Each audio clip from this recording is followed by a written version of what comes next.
You're having problems with prioritizing and how to figure out what level or how to prioritize. This video is for you.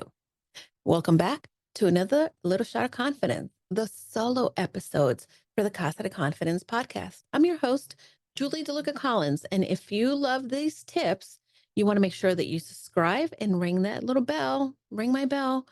I have a song in my head. Ring my bell. Okay.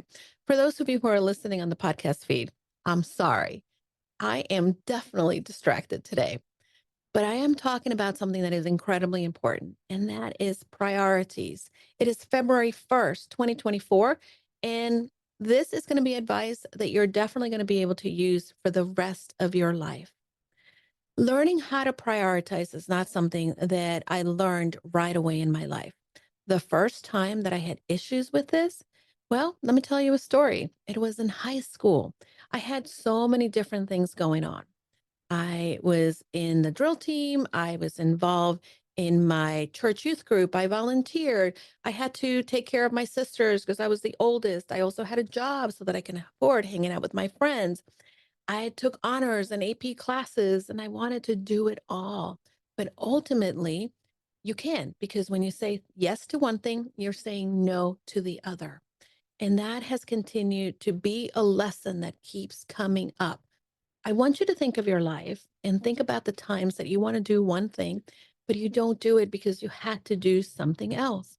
And typically, what we end up doing is if we are not intentional with the choices that we make and what we are going to give our attention, our time, and our priorities to, then somebody else's priorities become ours.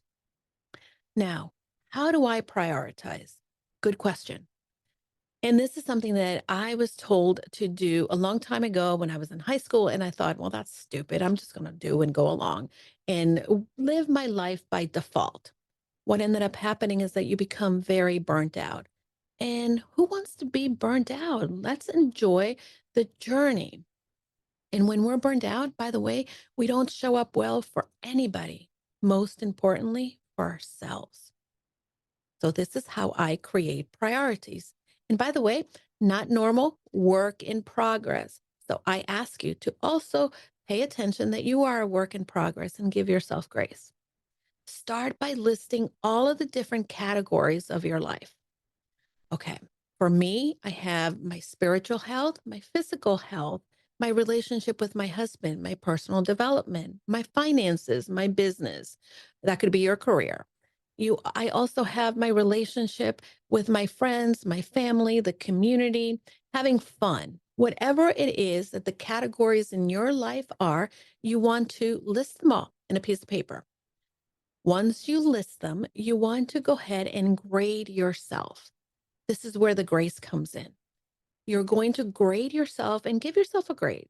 You could be A, B, C, or you can do 1 to 9 or to 10, rather. I don't know why I said 9, 1 to 10, 10 being best. And start to look and evaluate, where are you in all of these categories? Think about the person who you want to be in the future. Think about the life that you want to lead in the future. Once you have that clear picture and you look at the actions, at how you are showing up in all these different areas of life, and you grade yourself in these different areas of life, the picture is going to become a little clear. I'll give you an example. For me, in the future Julie, I want to be strong and active and be able to grow welderly, not elderly, right? However, today, when I'm grade myself in my physical health, sure, I'm in okay physical health, but I am not moving my body in the way that I would like. So my grade is going to be a little low. You want to know what I'm giving myself? I'm giving myself a 4 because a 5 is a cop out grade.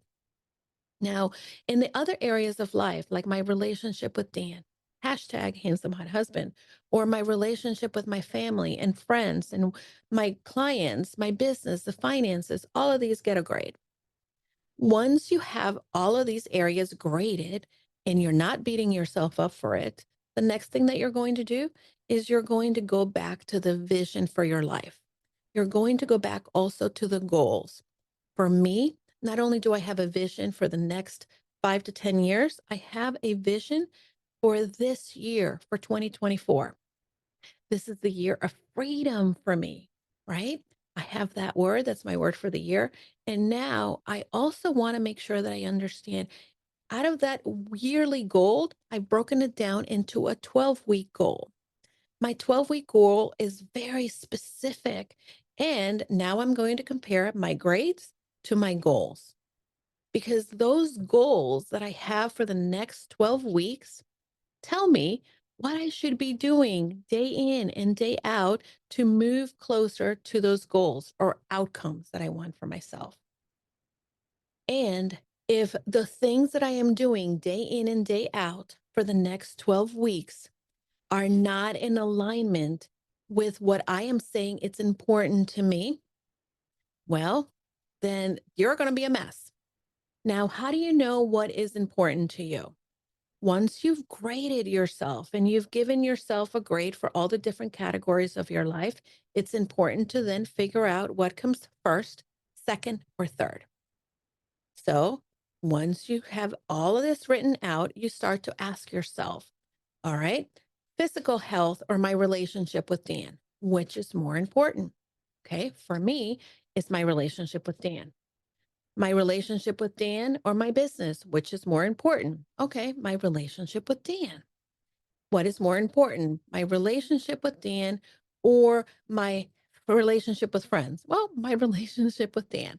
So, all of these, you're going to ask yourself, take the first area of life and compare it to the others and find which one is number one, number two, number three, number four, and so on. And this way you will see which are the top priorities, which are the areas of your life in which you feel the most called, which really matter to you. Because again, many of us end up doing things that we don't realize don't matter, and yet we're investing our time and energy into them. Once you figure out what priorities, what order the things matter to you, then I want you to go and do a calendar audit and look at your calendar and figure out if the number one thing that you say matters above everything else is the thing that you're actually making time and space in your calendar, right? So if I don't know that I have selected time to be with my husband, to hang out, to watch TV, or just be, right? Then I am really not prioritizing him, even though I've said he is number one priority.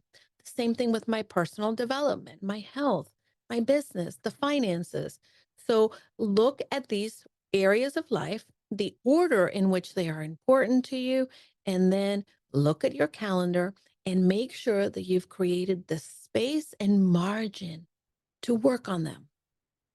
And by the way, this is not something that, you can go from not doing it to doing it. It takes practice. And this is why it's important to stay curious and make this fun. Be open to the idea that this is something that you are going to get better and better as you go. This is why the other reason you want to analyze on a weekly basis. Hey, how was my week? Did I do the things that I wanted to do? The things that support the goals that I have, the things that will get me closer to the vision of the person that I want to become, not only in a month from now, in a year from now, in 10 years from now. So you have some work to do, and you don't have to do it alone. You can always tell me in the comment how you are doing. And if you have questions, I am always happy to help because having our priorities in order is the way that we can increase our confidence, is the way in which we can show up better, not only for ourselves, but for the people around us. So, my friends, you know what I'm going to say. Go and set up your priorities. Go and compare them to your goals and to the daily actions that you're taking. And more importantly, go confidently in the direction of your dreams. Thanks a lot. Until next week. And don't forget to subscribe, by the way. Very important because that will help me continue to bring you this content. Thanks a lot. Hi, everybody. I know that sometimes we get very lonely in this entrepreneur journey, and I want to invite you to join us into our limited time only Purposeful You Mastermind. For many of us entrepreneurs, we believe that we can do it all, but the reality is that doing it alone only creates a lot of overwhelm. So join us at the Purposeful You Mastermind. You can find out more information by going to bit.ly/Julie's Mastermind. This is going to be the place where you are able to then unlock your full potential and achieve long-term success for your business. Push you behind your current limits, expand your connections, discover new ideas, and implement them with confidence. You're going to get the support in all aspects and transforming you to the six-figure business you've been looking for. Pause and get off the hamster wheel if you've been spinning around. This is a time where you can get that support from like-minded entrepreneurs that are here to join you in your journey. Together, we can challenge the assumptions and land the speaking engagements and opportunities we want to grow our business and make an impact in the lives of people. See you then. Remember, you can find the mastermind at bit.ly, Julie's Mastermind.